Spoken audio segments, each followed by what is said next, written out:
સમૂહ 15ના તત્વના રાસાયણિક ગુણધર્મ. એમાં આપણે પહેલું જોવાનું છે હાઇડ્રોજન સાથે પ્રક્રિયા. તો મિત્રો, સમૂહ નંબર 15ના જે એલિમેન્ટ છે એ હાઇડ્રોજન સાથે પ્રક્રિયા કરી અને EH3 પ્રકારના હાઇડ્રાઇડ બનાવે છે. હાઇડ્રોજન સાથે પ્રક્રિયા કરે છે એટલે હાઇડ્રાઇડ તરીકે ઓળખવામાં આવે. એની અંદર દાખલા તરીકે NH3 બને, પછી PH3 બને, ASH3 બને, SBH3 બને, બરાબર, અને BiH3 બને. 5 હાઇડ્રાઇડ બનાવે. સમૂહ નંબર 15ના તત્વો EH3 પ્રકારના શું બનાવે છે? હાઇડ્રાઇડ. બરાબર. તો હાઇડ્રાઇડ વિશે ધ્યાનમાં લેવાનું છે. હવે વારાફરતી હું તમને આની પ્રોપર્ટી સમજાવું. તો ચાલો, પહેલી પ્રોપર્ટી છે બંધ લંબાઈ. બંધ લંબાઈ તો સમજો કે તમે ઉપરથી નીચે તરફ જાઓ છો, N થી Bi તરફ, એમ મધ્યસ્થ જે પરમાણુ છે ને, મધ્યસ્થ પરમાણુ, એ મધ્યસ્થ પરમાણુનું કદ વધે છે. અને આપણે કેમિકલ બોન્ડિંગમાં શીખી ગયા છીએ કે મધ્યસ્થ પરમાણુનું કદ વધે એટલે સ્વાભાવિક રીતે બંધ લંબાઈ કેવી થાય છે? વધે છે.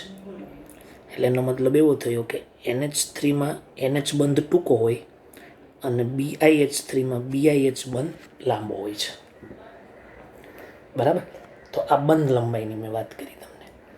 હવે તમને બધાને ખ્યાલ છે કે બંધ લંબાઈને સીધો રિલેશન છે બંધ વિયોજન એન્થાલ્પી સાથે. તો એને પણ આપણે સમજાવી દઈએ. બંધ વિયોજન એન્થાલ્પી. તો એકદમ તમને ખ્યાલ હશે કે જેમ જેમ સમૂહમાં ઉપરથી નીચે તરફ જાઓ છો એમ બંધ લંબાઈ વધે છે, બંધ મોટો થાય છે. બંધ મોટો થાય તો એને તોડવા માટે ઉર્જાની જરૂર ઓછી પડે.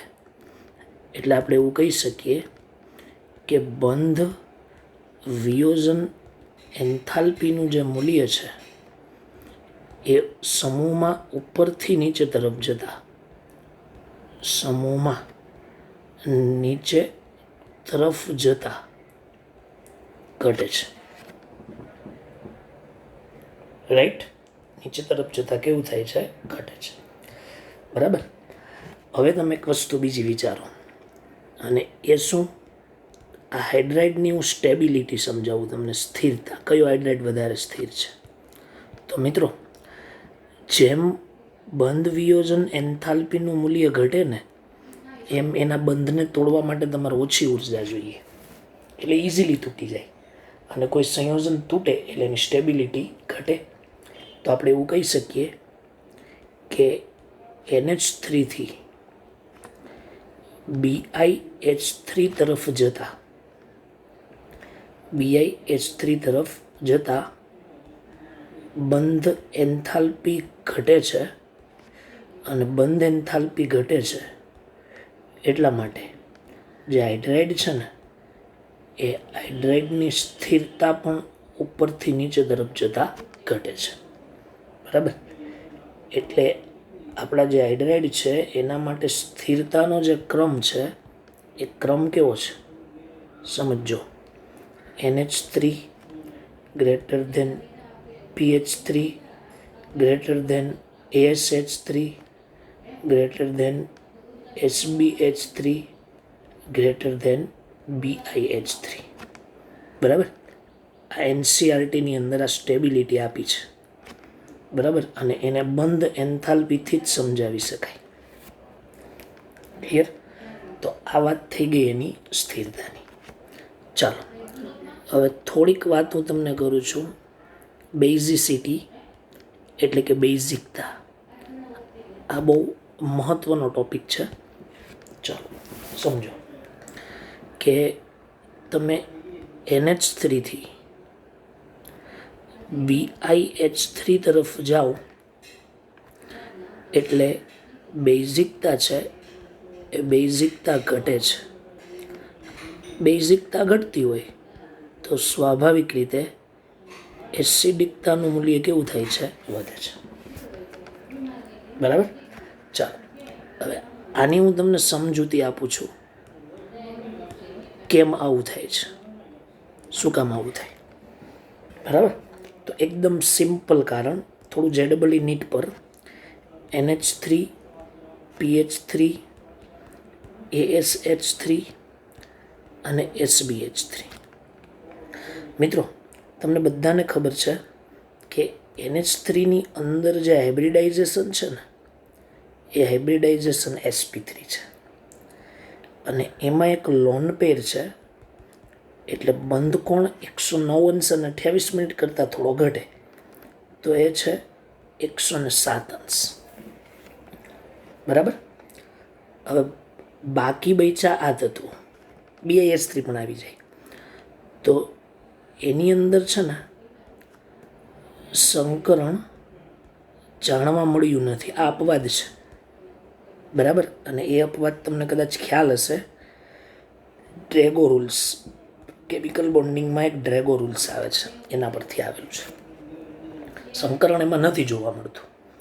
હવે હું બીજી વાત કરું કે એમાં જે બંધકોણ હોય છે ને, બંધકોણ એ એપ્રોક્સિમેટલી 90° હોય અને આ 90° બંધકોણ છે એ sp3 સંકરણના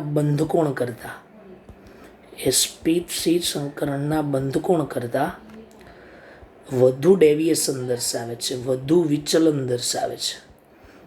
એટલે એને આપણે બોન્ડ સ્ટ્રેઇન કહીએ છીએ. બધું વિચલન દર્શાવે છે.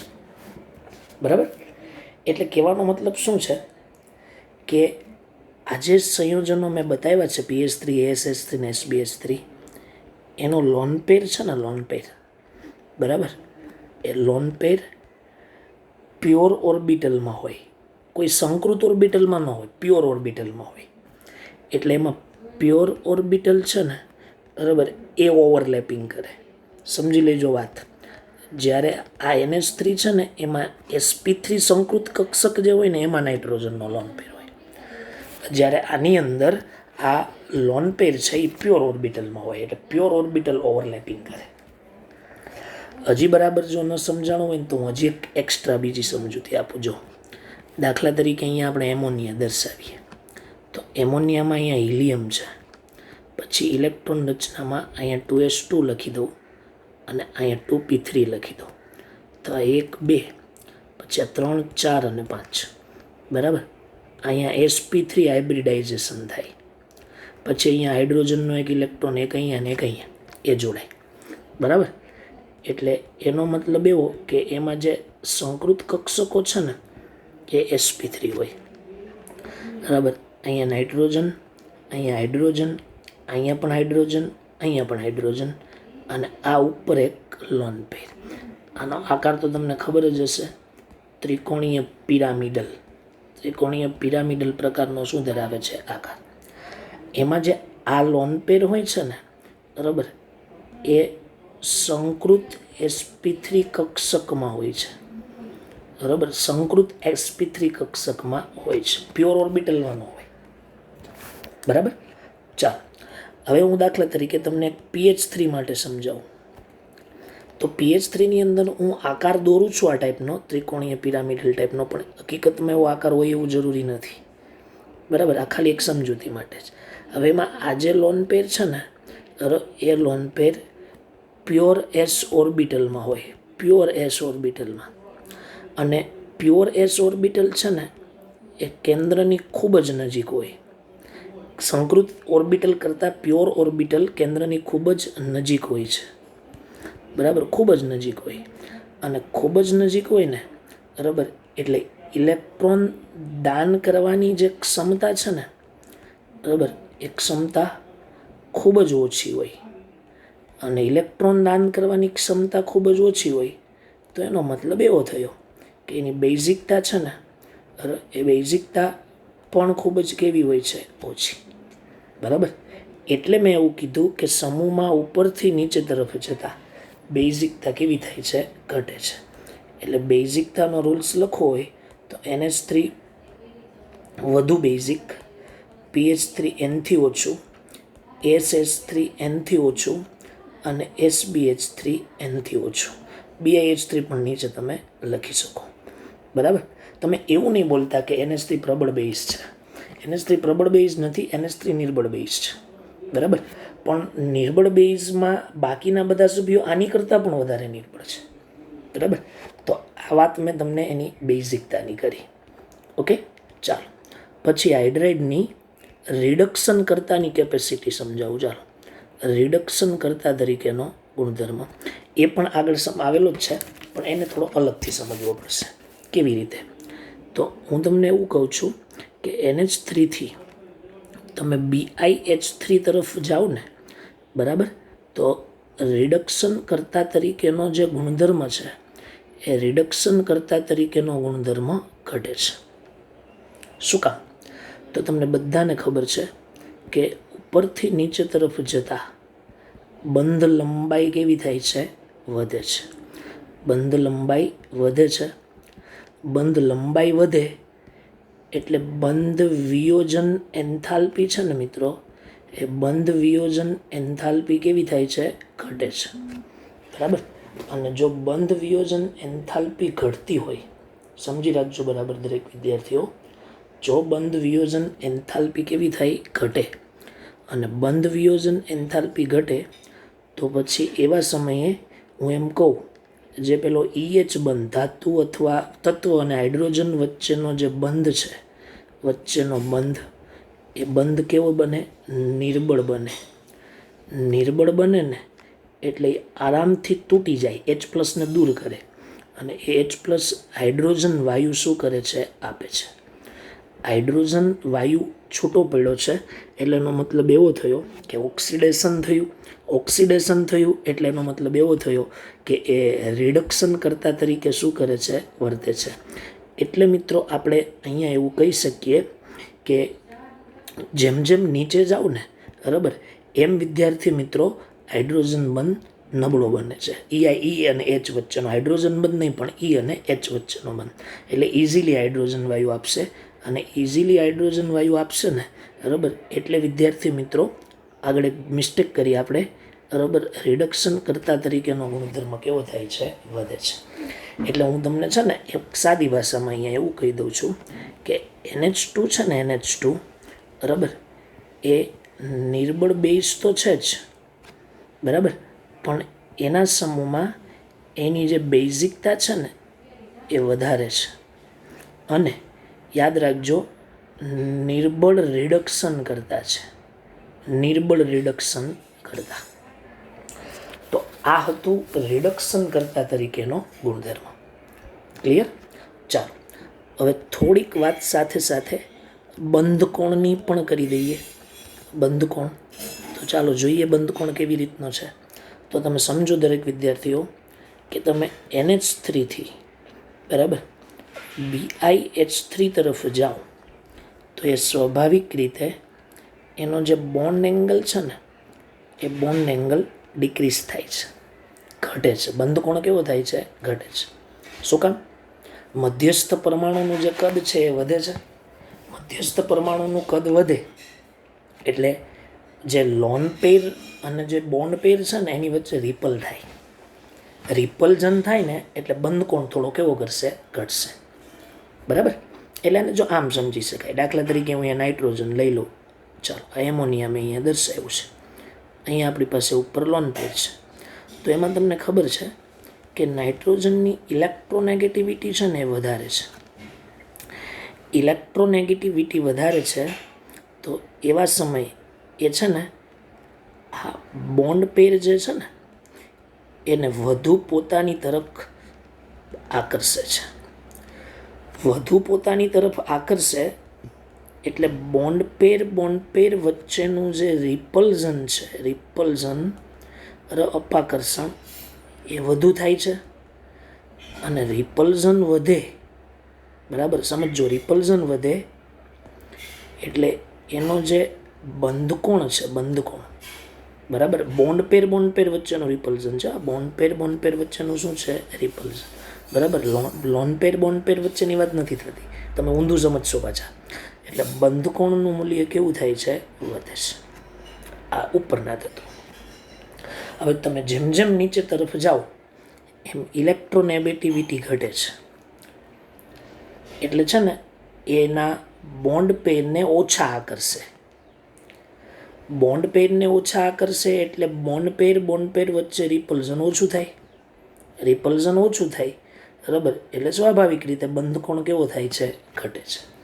એટલે સમૂહમાં ઉપરથી નીચે તરફ જાઓ એટલે બંધ કોણનું મૂલ્ય કેવું થાય છે, વધે છે, સોરી ઘટે છે. બરાબર છે, ઓકે. અહીંથી એક ધારો કે MCQ આપણે બનાવીએ કે તમને એમ કહેવામાં આવે કે CH4 અને NH3 અને બંધ કોણમાં વધારે કોણ. તો પહેલાં શું કરવાનું ખબર તમારે, સંકરણ નક્કી કરી લેવાનું. તો સંકરણ આનું sp3 છે, આનું sp3 છે, ક્લિયર. પછી શું નક્કી કરવાના ખબર, એના લોન પેર. આમાં લોન પેર 0 છે, આમાં લોન પેર 1 છે. પછી અહીંયા બોન્ડ પેર, અહીંયા બોન્ડ પેર 4 છે, અહીંયા 3 છે. તો મિત્રો અહીંયા જો એક લોન પેર છે એટલે અહીંયા બોન્ડ પેર લોન પેર રિપલ્ઝન લાગે. જ્યારે અહીંયા લોન પેર નથી, માટે બોન્ડ પેર રિપલ્ઝન હોય. બોન્ડ પેર શું જોવા મળે, રિપલ્ઝન, બરાબર. અને તમને VSEPR સિદ્ધાંત પ્રમાણે ખ્યાલ જ છે, VSEPR સિદ્ધાંત પ્રમાણે ખ્યાલ જ છે કે બોન્ડ પેર લોન પેર અપાકર્ષણ જે છે એ અપાકર્ષણ બોન્ડ પેર અપાકર્ષણ કરતાં વધુ હોય. કેવું હોય, વધારે. અને એ વધારે હોય એટલે બંધ કોણ કેવો થાય, વધે. તો સ્વાભાવિક રીતે આ CH4માં રિપલ્ઝન કેવું જોવાનું છે, બોન્ડ પેર રિપલ્ઝન જે છે, બરાબર. એટલા માટે અહીંયા બંધ કોણ કેવો થાય છે, વધે છે, બરાબર. અને આટલું બધું ન સમજવું હોય તો સીધું આમાં લોન પેર છે, આમાં લોન પેર નથી, એટલે બંધ કોણ એમોનિયાનો ઓછો, CH4નો કેવો હોય છે, વધારે. હવે તમે ઉપરથી નીચે તરફ જશો ને એમ બંધ કોણનું મૂલ્ય કેવું થવાનું છે, ઘટવાનું છે. ચાલો, ક્લિયર. તો આ હતું હાઇડ્રોજન સાથેની પ્રક્રિયા, બરાબર. ચાલો, હવે એની સાથે થોડીક બીજી પણ ચર્ચા જો સાથે સાથે કરવી હોય, બરાબર, તો એ ચર્ચામાં એવું કહી શકીએ આપણે કે નાઇટ્રોજનની વિદ્યુતઋણતા છે ને બહુ જ ઊંચી અને નાનું કદ, એને કારણે NH3 ઘન તેમજ પ્રવાહી અવસ્થામાં હાઇડ્રોજન બંધ ધરાવે છે. સમજો, નાઇટ્રોજનનું કદ નાનું છે અને એની જે ઇલેક્ટ્રોનેગેટિવિટી છે ને એ વધારે છે. એટલે એમોનિયા ઘન સ્વરૂપમાં હોય તો ઘન સ્વરૂપમાં અને પ્રવાહી સ્વરૂપમાં હોય તો પ્રવાહી સ્વરૂપમાં હાઇડ્રોજન બંધ શું કરે છે, ધરાવે છે. હાઇડ્રોજન બંધ ધરાવે છે, ક્લિયર, બરાબર. અને આના કારણે જ NH3નું ગલન બિંદુ અને ઉત્કલન બિંદુ, અને ઉત્કલન બિંદુ છે એ pH3ની કમ્પેરિઝનમાં વધુ છે, બરાબર. એટલે અહીંયા એમ લખું, ઉત્કલન બિંદુ અને ગલન બિંદુ NH3 ગ્રેટર ધેન pH3. આ મેં કમ્પેરિઝન ખાલી આ બે માટે જ કરી છે, બરાબર છે. એટલે આ વસ્તુ બરાબર ધ્યાનમાં લેવી, ક્લિયર. તો આ વાત હતી એના હાઇડ્રોજન સાથેની પ્રક્રિયા. ટોપિક જીની સાથે હું લેતો જાઉં છું, બરાબર છે. ચાલો, હવે પછી આપણે બીજી પ્રોપર્ટી જોઈએ છે અને એ બીજી પ્રોપર્ટીમાં આપણે જોવાના છીએ હેલોજન સાથેની પ્રક્રિયા, બરાબર.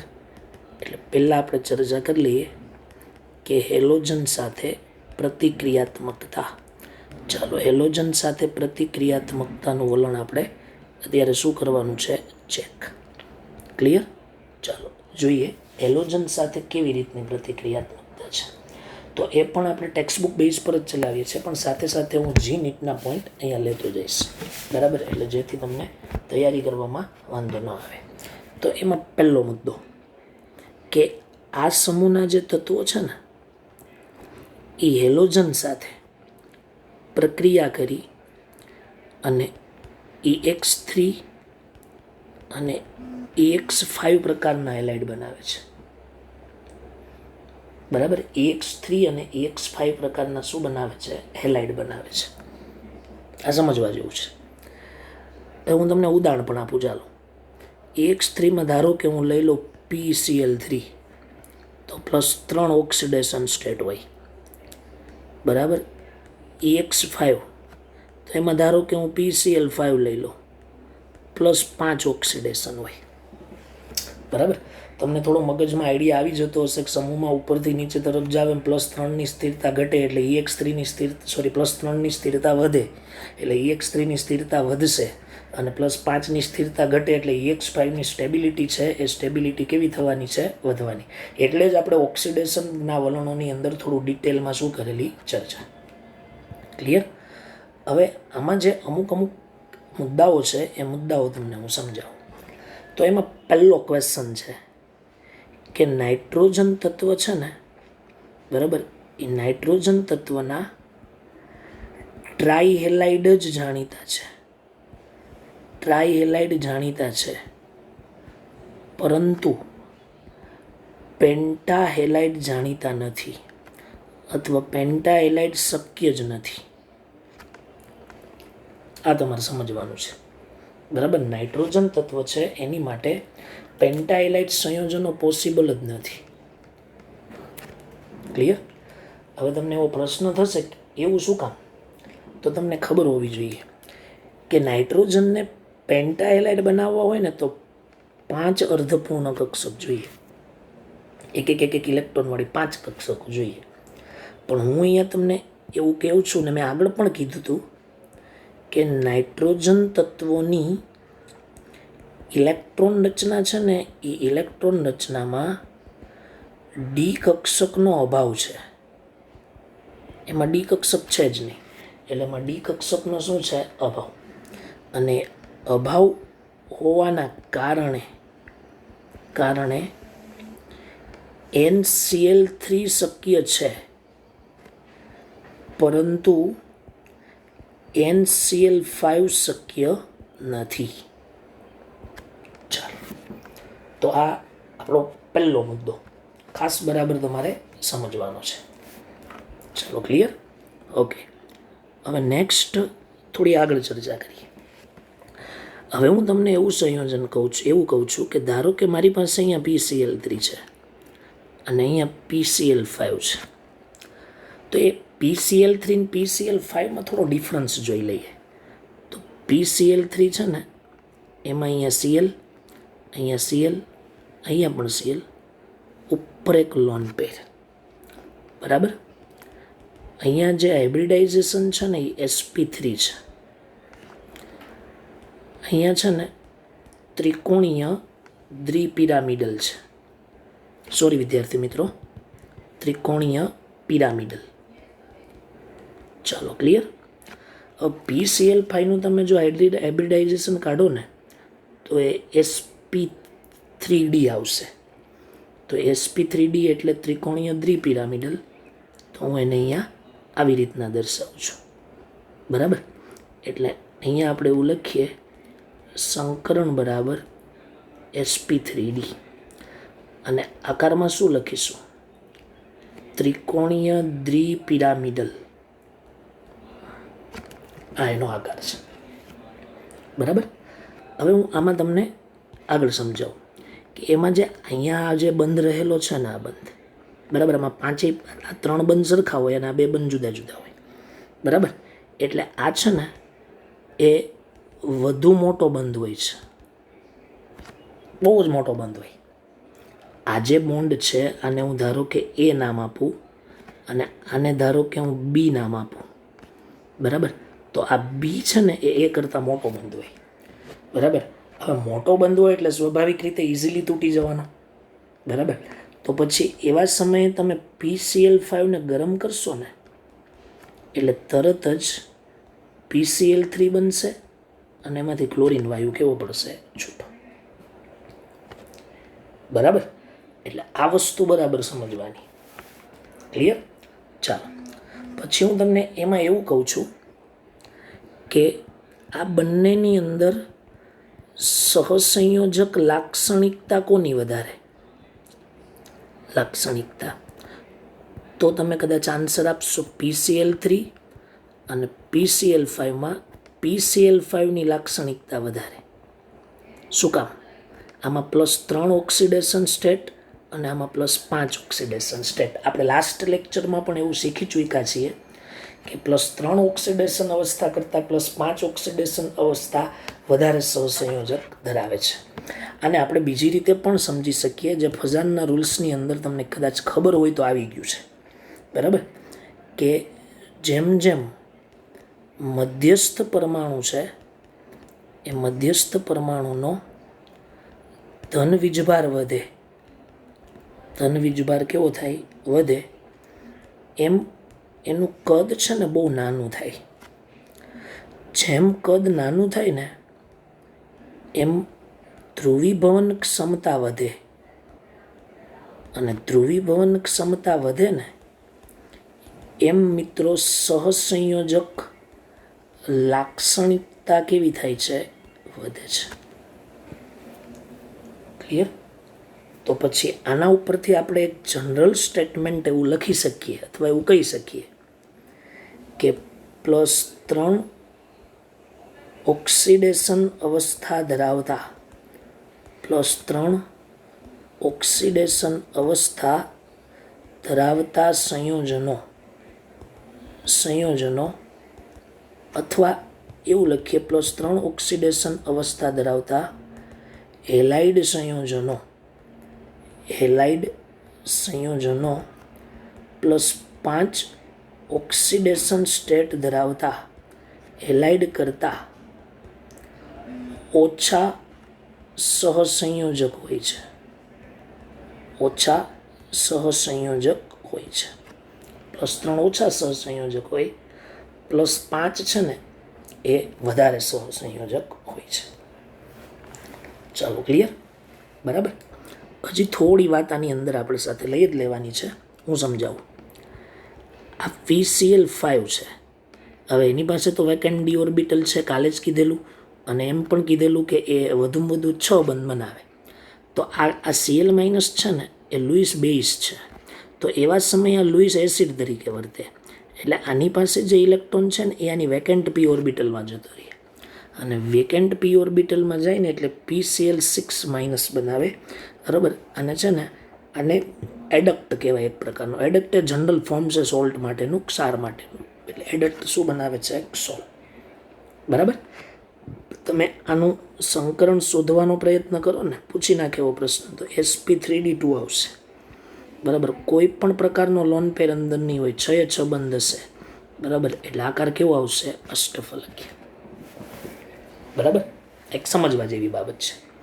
ઓકે, ચાલો. આ ઉપરાંત જૂના સિલેબસમાં આવેલા કેટલાક મહત્વના કેસ સમજાવું તમને, મહત્વના ઉદાહરણ.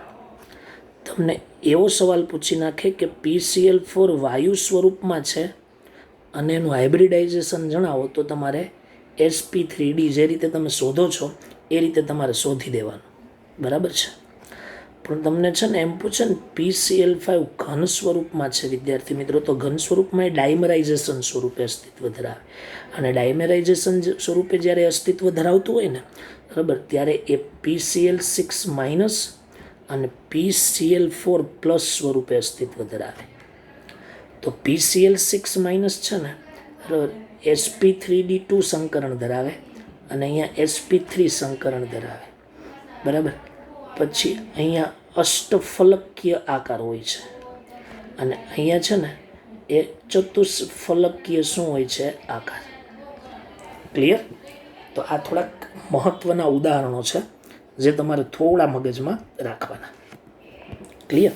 ચાલો, હજી થોડીક આગળ વાત કરીએ કે PCl3 છે ને એનું તમે જળ વિભાજન કરો તો શું બનશે ખબર? POH twice plus 3 times HCl અથવા H3PO3 બનાવે. એટલે શું? Phosphorus acid. શું છે? Phosphorus acid. હવે એની તમારે થોડી મિકેનિઝમ સમજવી હોય ને તો હું થોડો પ્રયત્ન કરું છું. જો આ ફોસ્ફરસ, પછી આ ક્લોરિન, પછી આ ક્લોરિન, અને અહીંયા આ પણ ક્લોરિન છે. બરાબર. હવે તમને એમાં ખબર છે કે વેકેન્ટ ડી ઓર્બિટલ હોય તો આ મેં વેકેન્ટ ડી ઓર્બિટલ દર્શાવી. ચાલો, ધારો કે હું એનું પાણી દ્વારા જળ વિભાજન કરું છું તો મેં અહીંયા H2O દર્શાવ્યા છે. એક લોન પેર, બીજો લોન પેર. તો શું થાય? આનો જે આ લોન પેર છે ને આની વેકેન્ટ ઓર્બિટલમાં જાય. વેકેન્ટ ઓર્બિટલમાં જશે ને એટલે આ જે અહીંથી Cl છે ને Cl, એ Cl આ Hને કેવો કરશે? અહીંથી દૂર કરશે. બરાબર. આ દૂર થઈ જાય. બરાબર. આવું 3 વખત થાય. એટલે સમજી લેવાનું કે 3 ટાઈમ્સ HCl છૂટું પડે અને H3PO3 કેવું મળે છે? જોવા મળે, ફોસ્ફરસ એસિડ. હવે હું તમને આ જ કિસ્સો છે ને PCl5ના સંદર્ભમાં સમજાવું. થોડું ડિફરન્ટ છે PCl5. બરાબર. ચાલો, PCl5 પ્લસ H2O સાથે પ્રક્રિયા કરશો ને તમે. બરાબર. PCl5 પ્લસ H2O સાથે. બરાબર. તો પછી એવા સમય અહીંયા તમારે બેલેન્સ કરતું રહેવાનું. ક્યારેક ક્યારેક બેલેન્સ કરવાનું રહી પણ જતું હોય છે. બરાબર. તો એ બરાબર ધ્યાનમાં લેજો. ચાલો, તો અહીંયા શું થાય કે POH5 બનાવે. તમે જે ઉપર મિકેનિઝમ સમજો છો ને એ જ રીતે. પણ આ POH5 છે ને એ હાઈલી અનસ્ટેબલ કમ્પાઉન્ડ છે. અને અનસ્ટેબલ કમ્પાઉન્ડ હોવાને કારણે એ પાણીનો અણુ દૂર કરી નાખે. અને પાણીનો અણુ દૂર થાય ને એટલે સીધું બને H3PO4. એટલે આ શું બનશે? Phosphoric acid. કેવો એસિડ બનશે? Phosphoric acid. એટલે આ જે વસ્તુ છે ને એ આપણી નિપજ નથી હો. આ નિપજ નથી. નિપજ ફોસ્ફોરિક એસિડ શું થાય છે? જોવા મળે છે. અમે તમને PCl3નું જળ વિભાજન અને PCl5નું જળ વિભાજન સમજાયું. ક્લિયર? હવે થોડું નાઇટ્રોજનમાં પણ આવું સાથે સાથે સમજી લઈએ તો શું થાય? NCl3 છે પ્લસ H2O છે અને એમાંથી શું બને ખબર? Ammonia plus 3 times HOCl. 3 times. Clear? બરાબર. આ થોડું ડિફરન્ટ છે. હવે તમને એવો થાય કે સર આમાં તો ક્યાં ડી કક્ષક છે? તો હું એનું પણ તમને એક્સપ્લેનેશનનું મહત્ત્વ સમજાવું છું. અહીંયા Cl, અહીંયા પણ Cl, અહીંયા પણ Cl. બરાબર. અહીંયા આપણી પાસે લોન પેર છે. વેકેન્ટ ડી ઓર્બિટલ નથી, સંકૃત કક્ષકમાં લોન પેર પડેલો છે. તો અહીંયા જે પાણીનો અણુ છે ને, પાણીનો અણુ, બરાબર, સમજી લેજો કે આ નાઇટ્રોજન અને આ હાઇડ્રોજન, બરાબર, એ અહીંયા હાઇડ્રોજન બંધ બનાવે. શું બનાવે છે? હાઇડ્રોજન બંધ. અને એ હાઇડ્રોજન બંધને કારણે, બરાબર, અહીંથી OH અને આ Cl કેવો પડી જાય? છૂટો. એટલે HOCl અહીંથી કેવો પડશે? છૂટો. થઈ ગયું? તો આ વસ્તુ બરાબર ધ્યાનમાં રાખવાની. ચાલો, પછી NF3 છે ને, NF3, આ NF3નું જળ વિભાજન નથી થતું. ચાલો, NCl3નું થાય, NBr3નું થાય ને NI3નું થાય, પણ NF3નું જળ વિભાજન નથી થતું. શું કામ? તો એનું એક નાનકડું કારણ એવું છે કે NF3 છે ને એ લગભગ અધ્રુવીય છે. લગભગ કેવું છે? અધ્રુવીય. શું કામ? કારણ કે નાઇટ્રોજન, પછી ફ્લોરિન, પછી ફ્લોરિન, પછી ફ્લોરિન, ઉપર લોન પેર. ચાલો, નાઇટ્રોજન અને ફ્લોરિનમાં ફ્લોરિનની નેગેટિવિટી વધારે, એટલે બોન્ડ પેરનું જે ઇલેક્ટ્રોન યુગ્મ છે, બરાબર, એ આવી રીતના આમ જાય. ડાયપોલ મોમેન્ટ, બોન્ડ પેર મોમેન્ટ છે આ રીતે આવે, બરાબર, અને લોન પેર મોમેન્ટ આમ ઉપરની તરફ આવે. બરાબર. એટલે એનું જે મ્યુ છે ને એનું 0ની નજીકનું હોય. બરાબર. એટલે એ સ્વભાવે અધ્રુવીય હોવાને કારણે એનું જળ વિભાજન થતું નથી. ચાલો, ક્લિયર? બરાબર. એટલે આ વસ્તુ જરાક વ્યવસ્થિત રીતે સમજજો. બરાબર. હવે હું તમને અહીંયા થોડા NCERTના પોઈન્ટ પણ કહી દઉં છું સાથે સાથે, કે નાઇટ્રોજન સિવાયના આ તત્વના બધા જ ટ્રાયલાઇટ સંયોજન સ્થાયી છે. નાઇટ્રોજન તત્વ સિવાયના આ સમૂહના બધા જ તત્વો જે છે એ બધા જ તત્વોના ટ્રાયહેલાઇડ સંયોજનો છે, બરાબર, એ કેવા છે? સ્થિર છે.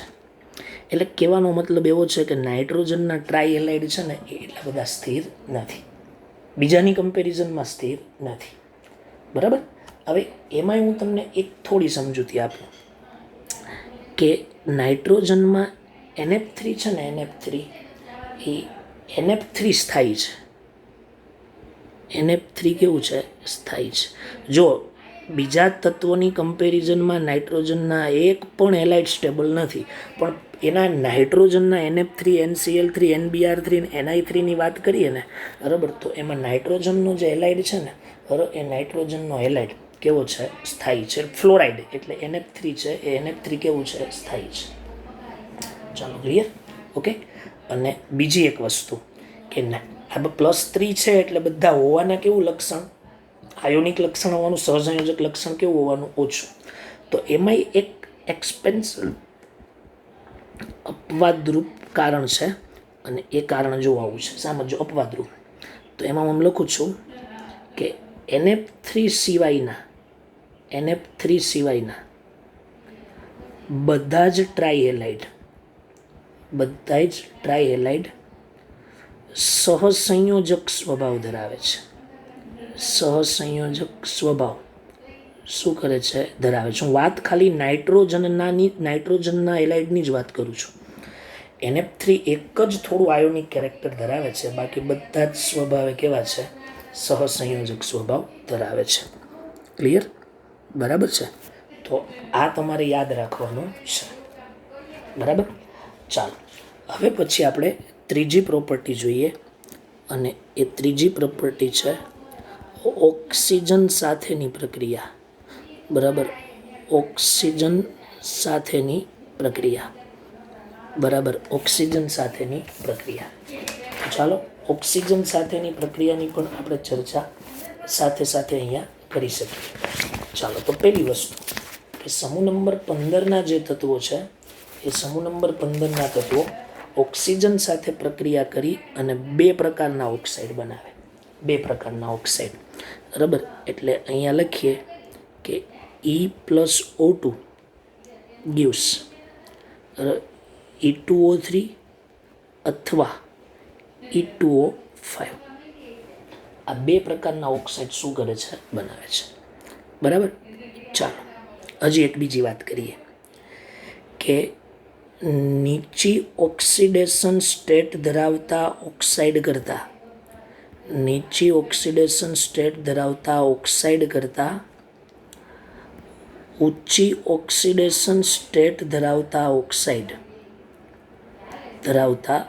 ઓક્સાઇડ, બરાબર, વધુ એસિડિક છે.